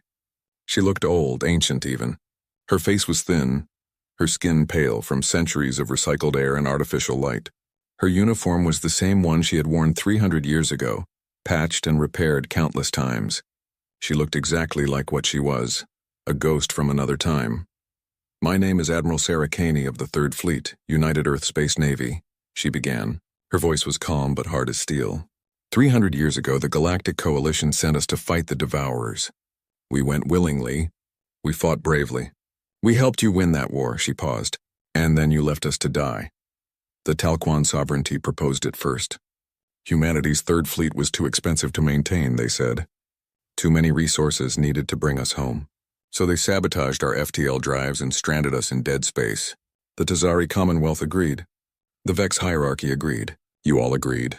It was easier to sacrifice us than to save us. Caney leaned forward slightly. You told Earth we were lost in battle. You erected memorials. You called us heroes. And then you forgot about us. But we didn't die. We survived.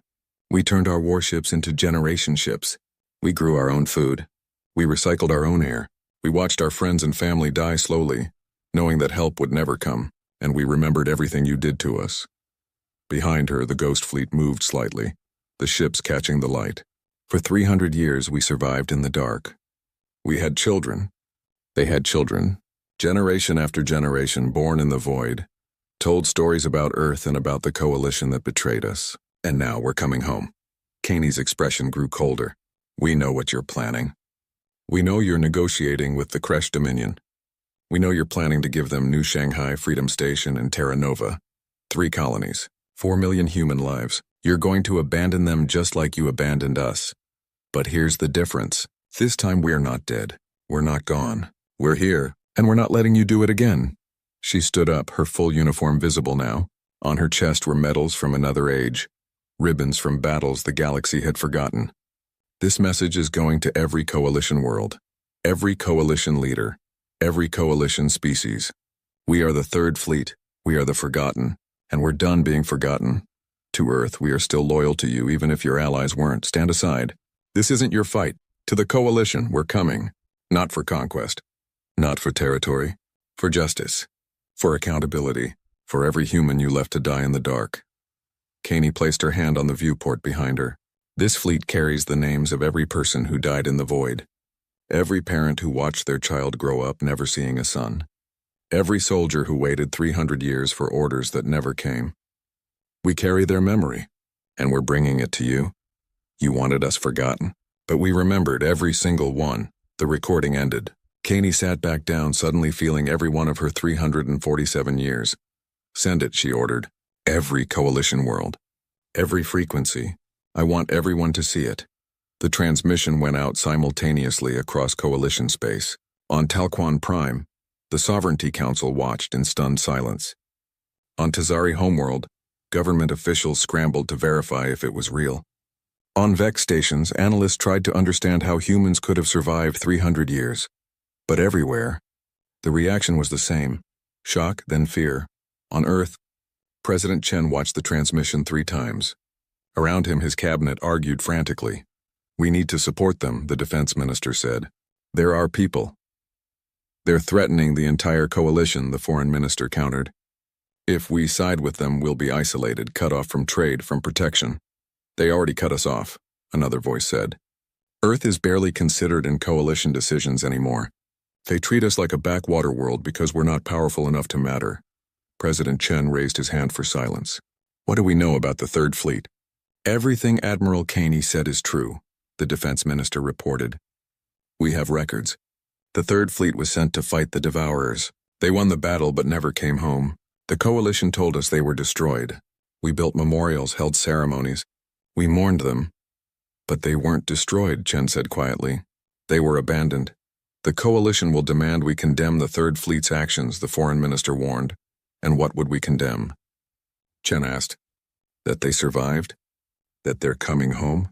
That they're refusing to let the coalition sacrifice more humans? He shook his head. No, we're not condemning them. And we're not stopping them. On Talquan Prime, High Chancellor Velthar watched the human admiral's message for the 5th time. His skin was pale with fear. How many ships? He asked his military advisor. Preliminary scans show over 40,000 vessels. 40,000. That's impossible. The Third Fleet only had 50,000 ships when we left them. They couldn't have maintained that many for 300 years. Apparently they could, the advisor said quietly. And Chancellor, there's something else. Our salvage crew that reported finding the Ghost Fleet? Commander Velrix has testified that the humans he saw looked like they were ready to kill him. He said they had weapons, organization, purpose. This isn't a desperate refugee fleet. This is an army. Velthar stood and walked to the window overlooking his city. Talquan Prime was beautiful, prosperous. The sovereignty had thrived for 3 centuries. They had built wonders, advanced their technology, expanded their territory, and now ghosts from the past were coming to tear it all down. Mobilize the fleet, he ordered. All of it. Contact the Tazari and the Vex. We need a united response. And what about the human colonies? New Shanghai and the others? Velthar hesitated. Delay the negotiations with the Kresh. Tell them we need more time. They won't be happy. The Kresh are demanding territory now. The Kresh can wait, Velthar snapped. Right now we have a bigger problem. We have 300 years of revenge coming straight toward us. Throughout coalition space, similar scenes played out. Fleets mobilized. Defense stations went on alert. Politicians argued about how to respond. Some wanted to negotiate. Others wanted to fight. Many just wanted the Ghost Fleet to disappear back into the void. On the Ghost Fleet's flagship, Admiral Caney received reports of the Coalition's response. They're mobilizing everything they have, her intelligence officer reported. Every ship, every station, every defense platform. They're preparing for war. Good, Caney said. Let them prepare. Let them fear. They had 300 years of peace. We had 300 years of darkness. It's time they understood what that darkness felt like. James Cain sat in the pilot's mess hall with his squadron. They were watching the Coalition news broadcasts. Every channel was talking about the Ghost Fleet. Some called them heroes. Others called them terrorists. Most called them impossible. They don't know whether to fight us or surrender to us, one pilot laughed. They're scared, another said. You can see it in their faces. They thought we were dead and buried. Now we're a nightmare coming true. James was quieter. He thought about the colonies the Coalition was planning to abandon. New Shanghai. Freedom Station. Terra Nova. 4 million people who were about to become bargaining chips were saving them first, right? He asked. Before we go after the Coalition? That's the plan, his squadron mate confirmed. Admiral Caney wants to protect the colonies, then deal with the people who tried to sacrifice them. Do you think the Coalition will back down? Someone asked. No, James said. They can't. If they back down to us, they look weak to the Creche. If they look weak to the Creche will attack. They're trapped, so we fight them? James nodded slowly. We fight them, and we win, because we don't have any other choice. Dr. Tanaka was in engineering working on weapon systems. The Ghost Fleet's weapons were old, but she was making them deadly. She had spent her entire life learning to make broken things work. Now she was making them work for war. Doctor, we have a problem, one of her engineers said. The main cannon on the Indomitable is cracked. It might explode if we fire it. Tanaka looked at the diagnostic readout. The crack was deep, running through the entire barrel. A single shot might tear the cannon apart. Fix it, she said. We don't have replacement parts. That cannon design hasn't been manufactured in 200 years. Tanaka smiled. Then we make the parts. I've been making impossible things work my entire life. This is just one more. She rolled up her sleeves and got to work. Around her, hundreds of other engineers were doing the same thing. Making old ships ready for new battles. Making forgotten technology remember how to kill. The Ghost Fleet continued toward the Coalition's territory. Behind them was 300 years of darkness. Ahead was revenge, justice, and 4 million people who needed saving. Admiral Caney stood on her bridge and watched the stars. They wanted us forgotten, she said quietly. Now they'll never forget us again. The Ghost Fleet arrived at Talquan Prime exactly 3 weeks after sending their message. They dropped out of quantum slip on the edge of the system, 42,000 ships appearing like phantoms from the dark. Admiral Caney stood on her bridge, looking at the enemy fleet waiting for them. The Coalition had assembled everything they had. 5,000 modern warships, including vessels from the Talquan Sovereignty, the Tazari Commonwealth, and the Vex Hierarchy. Their ships were sleek and new, bristling with advanced weapons. They outnumber us in firepower, her tactical officer reported. Their shields are stronger, their weapons have longer range, their ships are faster. But they have one disadvantage, Caney said quietly. They think they can lose and go home. We know we were already dead 300 years ago. We have nothing to lose. She opened a channel to the Coalition fleet. This is Admiral Sarah Kane. I'm giving you one chance. Stand aside. Let us pass. We're going to New Shanghai to protect the colony you were planning to sacrifice. The Coalition commander appeared on screen. He was Talquan, his blue skin marked with rank insignations. Admiral Caney, I am Fleet Commander Torvan. I cannot let you pass. Your fleet is a threat to the stability of this region. We're a threat to your comfortable lives, Caney shot back. You left us to die. Now you're planning to do the same thing to millions of others. We're stopping you. If you proceed, we will open fire. Caney smiled coldly. Then open fire. But remember, Commander, you're fighting ghosts, and ghosts don't die easily. The transmission ended. Caney turned to her crew. All ships battle formation. Fighter wings launch. Marines prepare for boarding actions. Today we remind them what happens when you betray humanity.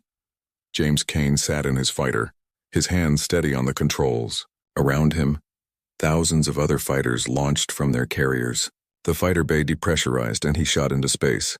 "Blue Squadron, form up," he commanded. His squadron mates fell into position around him. They had practiced this maneuver 10,000 times. Now it was real. The Coalition fleet opened fire first. Beams of energy lanced across space, hitting the Ghost fleet's shields. Several human ships took damage immediately, but the Ghost fleet didn't slow down. They charged forward, closing the distance. "They're trying to get into close range," the Coalition commander realized. "Don't let them close. Maintain distance." But the Ghost fleet was faster than expected. Dr. Tanaka's modifications had improved their engines. The ancient human ships accelerated hard, eating up the distance between the fleets. James dove his fighter toward a Coalition cruiser. His targeting computer locked on. He fired. The old weapons, modified by Tanaka's genius, punched through the modern shields. The cruiser's hull ruptured. "Their shields," someone shouted on the Coalition channel. "Our shields aren't stopping their weapons."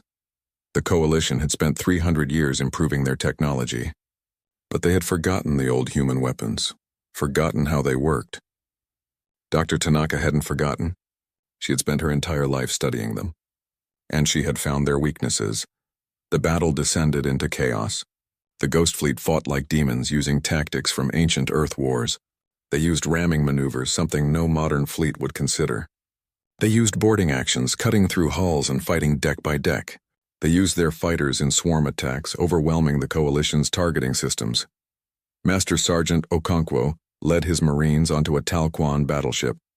His team cut through the airlock with ancient cutting torches, salvaged and repaired countless times.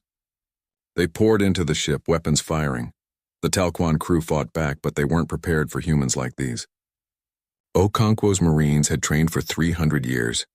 They had grown up learning combat because survival meant being ready to fight. Okonkwo reached the battleship's bridge. The Talquan captain stood there, his weapon drawn. "Surrender," Okonkwo said. "Never," the captain replied. "You're terrorists." "No," Okonkwo said quietly. "We're the people you left to die." "There's a difference." He moved forward. The Talquan captain fired, but Okonkwo was faster. 300 years of waiting had made him very, very good at this. The captain fell. Okonkwo accessed the ship's communication system. "This ship is now under human control," he announced. "All Talquan crew surrender or die. Choose quickly." Throughout the battle, similar scenes played out. The Ghost fleet was taking heavy damage. Ships were destroyed, fighters were shot down, people were dying. But they didn't stop. They couldn't stop. This was what they had waited 300 years for. On the Indomitable's bridge, alarms were blaring. "Forward shields at 10%, the tactical officer shouted. "Hull breaches on decks 7 through 12. Casualties mounting. "Keep firing," Caney ordered. Her ship shook from another impact. "Target their command ship. If we take out their commander, the rest will fall apart." Dr. Tanaka was in engineering, working frantically to keep systems running. A console exploded next to her and she was thrown against the wall. She got up, bleeding from a cut on her forehead, and went back to work. "We're losing power to the main weapons," someone shouted. "Reroute from life support," Tanaka ordered. "But that will kill the air recycling." "We'll be dead anyway if we don't fight back," Tanaka said. "Do it."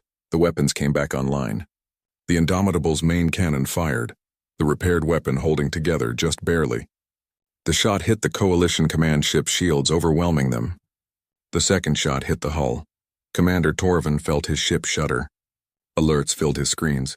The humans were targeting his command vessel specifically. "Fall back," he ordered. "All ships fall back." "Sir, if we retreat, we lose Talquan Prime." Torvan looked at the battle display. The Ghost fleet had lost thousands of ships, but they were still coming. Still fighting. They fought like they had nothing to lose because they didn't. "If we stay, we lose everything," he said. "Retreat now." The Coalition fleet began to pull back. The Ghost fleet pursued, pressing their advantage.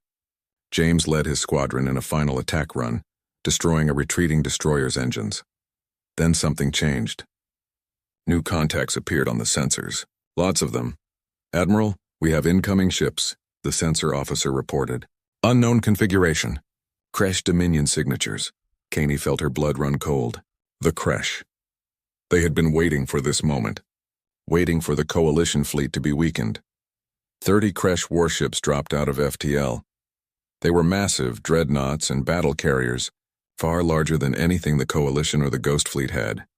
"This is Kresh War Leader Thruk." A harsh voice came over all channels. "The Coalition is weak. Talquan Prime is ours now. All other species will leave or be destroyed." The Coalition fleet stopped retreating.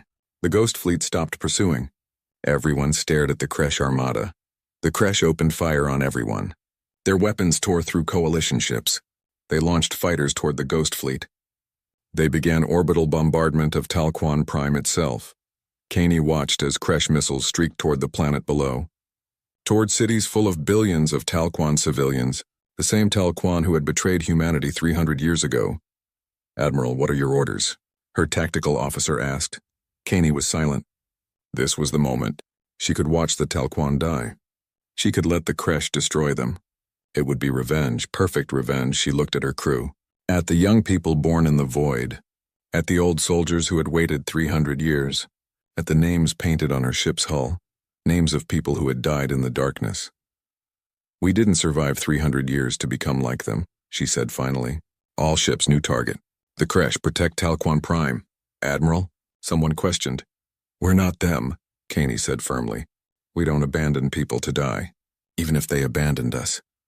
She opened a channel to the Coalition fleet. "Commander Torvon, this is Admiral Caney.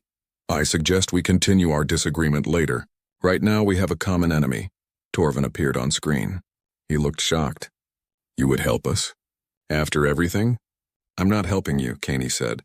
"I'm protecting the innocent people on that planet who had nothing to do with your leader's decisions. There's a difference." She cut the transmission and addressed her fleet. "All ships engage the Kresh. Show them what happens when they attack humans and their allies." The Ghost Fleet turned as one and charged toward the Kresh armada. Behind them, hesitantly, the Coalition fleet followed. James redirected his fighter toward the nearest Kresh dreadnought. "Blue Squadron, with me. Let's teach these bastards a lesson." The Kresh were powerful. Their ships were massive and heavily armed. But they had made one mistake. They thought the humans and the Coalition were beaten, weakened, easy prey. They were wrong. The combined human and Coalition fleet hit the Kresh like a hammer. The Ghost Fleet, already damaged and bleeding, threw everything they had at the Kresh. Ancient human ships, held together with determination and desperation, rammed into Kresh dreadnoughts. The Indomitable took a direct hit from a Kresh plasma cannon. The entire ship shook. Hull breaches opened across 3 decks. The main reactor went critical. "Evacuate the ship," someone shouted. "No," Admiral Caney said calmly. "Take us in.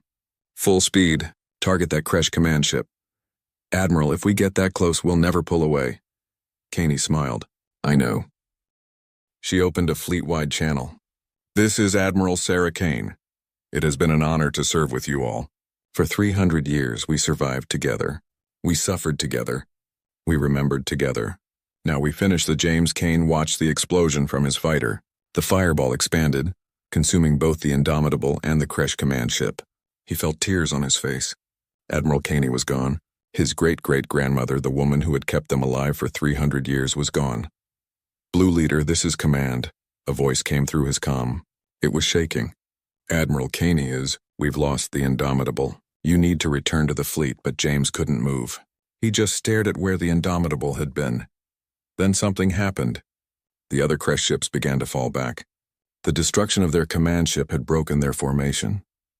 The Ghost Fleet and the Coalition fleet pressed their advantage, driving the Kresh away from Talquan Prime. "They're retreating," someone shouted over the fleet channel. The Kresh are retreating. The battle was over. The Kresh fled into FTL, leaving behind their damaged ships. The Ghost Fleet and Coalition fleet hung in space, battered and exhausted. James finally flew back to his carrier. But it wasn't the Indomitable anymore. That ship was gone. He landed on the Defiant, another carrier. When he climbed out of his fighter, his legs almost gave out. Master Sergeant Okonkwo was there, his armor scorched and damaged. "You did good, kid," the old Marine said. "The Admiral," James said. "She's gone." Okonkwo nodded slowly. "She went out like a warrior, like a hero. She saved billions of people today. Talquan, human, everyone on that planet. But she's gone." "Yeah," Okonkwo said quietly. "But what she did, what we all did today, that's not gone. That will never be gone." On Talquan Prime, the population had watched the battle from below. They had seen their own fleet retreating. They had seen the crash preparing to destroy their cities. And they had seen the ancient human fleet, the fleet they had betrayed 300 years ago, turn and defend them. High Chancellor Velthar stood in his office, watching rescue ships moving through the debris field. Coalition ships and Ghost Fleet ships working together to save survivors. "How many did we lose?" he asked quietly. 1,700 coalition ships destroyed, his advisor reported. The humans lost over 30,000 ships, including their flagship. 30,000 ships. 3/4 of their fleet. They had sacrificed almost everything to protect a world that had once betrayed them. "Get me a channel to the human fleet," Velthar said. "I need to speak to whoever is in command now." Dr. Yuki Tanaka found herself in command of the Ghost Fleet simply because she was the highest-ranking officer still alive. She stood in the makeshift command center on the Defiant, still covered in grease and blood from the battle. "We have an incoming transmission from Talquan Prime," the communications officer said. "It's the High Chancellor." Tanaka didn't want to talk to him. She wanted to mourn. She wanted to scream. She wanted to break something. But she was in command now. She had responsibilities. "Put him on," she said. Velthar appeared on screen. He looked old and tired. "Dr. Tanaka, I understand you are now in command of the human fleet." "What's left of it?" Tanaka said coldly. Velthar was silent for a moment. "What you did today, protecting our world after what we did to you, I cannot explain it. I cannot understand it." "That's because you would never do the same thing," Tanaka said. "You proved that 300 years ago when you left us to die." "Yes," Velthar said quietly. "We did, and we were wrong. Horribly, unforgivably wrong. Is that an apology?" "No, an apology would be insulting. There are no words that can apologize for what was done to you. But I want you to know that what happened today will not be forgotten. The Coalition, especially the Talquan, owes humanity a debt that can never be repaid." Tanaka wanted to yell at him, to tell him that his debt meant nothing, that 30,000 ships and millions of lives could never be repaid. But she was too tired. "We're going to search for survivors," she said. "Then we're going home. To Earth, that's all we want, to go home. The Coalition will provide any assistance you need," Velthar said. "Ships, supplies, medical aid, anything. We don't want your charity." "It's not charity. It's the least we can do. And Dr. Tanaka, there's something else. The Coalition leadership is being called to answer for what happened 300 years ago. There will be trials, justice." Tanaka shook her head. "Justice? You can't give us justice. Justice would be giving us back the 300 years we lost. Justice would be bringing back everyone who died in the void." "You can't do that, no," Velthar agreed. "We can't. But we can make sure it never happens again. We can make sure the Coalition never abandons anyone again. We can honor what you did today by being better." The transmission ended. Tanaka sat down heavily. Around her, the surviving crew of the Ghost Fleet was working to coordinate rescue operations. James found Okonkwo in the Marine barracks. The old sergeant was sitting alone, staring at a data pad. On it were names. "Thousands and thousands of names. What is that?" James asked. "The casualty list from today," Okonkwo said. 30,000 ships. Over 600,000 people. All dead. James sat down next to him. "We saved billions, I know. Admiral Caney made the right choice. But that doesn't make it hurt less." Okonkwo looked at James. "I'm over 300 years old. I've outlived everyone I knew on Earth. I've watched friends die in the void. I've waited my entire life for this day, and now it's over. What do we do now?" James asked. "We go home," Okonkwo said simply. "We take what's left of this fleet and we go home to Earth. We tell them what happened. We honor the ones who didn't make it. And we try to live normal lives, and can we? After everything?" Okonkwo smiled sadly. "Probably not. But we can try." 3 weeks later, the Ghost Fleet arrived at Earth. What remained of the fleet, barely 12,000 ships, dropped out of FTL on the edge of the solar system. Earth had been preparing for their arrival. President Chen had mobilized every resource. Medical ships, supply vessels, and most importantly, a massive crowd gathered at the orbital docks. Dr. Tanaka guided the fleet slowly toward Earth. Through the viewport, she could see the blue planet, the world none of them had ever seen except in pictures. Home. "Doctor, we're being hailed by Earth," the communications officer said. "It's the President." President Chen appeared on screen. Behind him, Tanaka could see crowds of people all watching. "Dr. Tanaka, on behalf of Earth and all humanity, welcome home," Chen said. His voice was thick with emotion. "You have been gone for 300 years, but you were never forgotten. Every year we honored the Third Fleet. Every year we mourned your loss. And now you've come home, not just as survivors, but as heroes." Tanaka felt tears running down her face. "We're not heroes, Mr. President. We just did what we had to do." "You saved billions of lives," Chen said. "You proved that humanity doesn't abandon its people. You showed the entire galaxy what we stand for. You are heroes whether you believe it or not." The Ghost Fleet docked at Earth's orbital stations. For the first time in 300 years, the survivors stepped off their ships onto territory that wasn't ancient and recycled. They saw people who weren't the same few faces they had known their entire lives. They saw a world that was alive and thriving. James walked through the docking port in a daze. People were everywhere, cheering, crying, reaching out to touch the returning fleet members. An elderly woman grabbed his hand. "Thank you," she whispered. "My grandfather was on the Third Fleet. He died in the void. But you came home. You came home for him." James didn't know what to say. He just nodded. Master Sergeant Okonkwo stood at the viewport looking down at Earth. A young reporter approached him. "Sergeant Okonkwo, you're one of the original crew members. What does it feel like to finally see Earth again?" Okonkwo was quiet for a long moment. "Strange," he finally said. "I left this planet as a young man, 23 years old.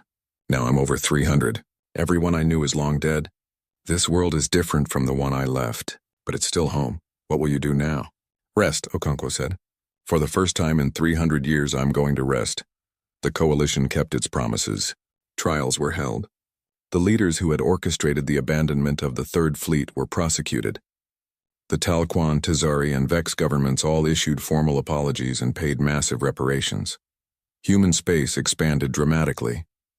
The coalition ceded territory, provided ships and resources, and most importantly, gave humanity a permanent seat on the Coalition Council with veto power. Never again would human lives be treated as expendable. The surviving ships of the Ghost Fleet were offered a choice. They could be scrapped, their crews given new modern vessels, or they could be preserved as memorials. Every single crew voted to preserve their ships. The battered, scarred vessels were placed in orbit around Earth, a permanent reminder of what humanity had endured and survived. 6 months after returning home, Yuki Tanaka stood before the memorial of the lost fleet on Earth. The memorial had been updated. It now included the names of everyone who had died in the 300 years of exile, and everyone who had died in the final battle. At the base of the memorial, someone had placed Admiral Kaney's admiral insignia, recovered from the wreckage of the Indomitable. Tanaka placed her hand on the cold stone.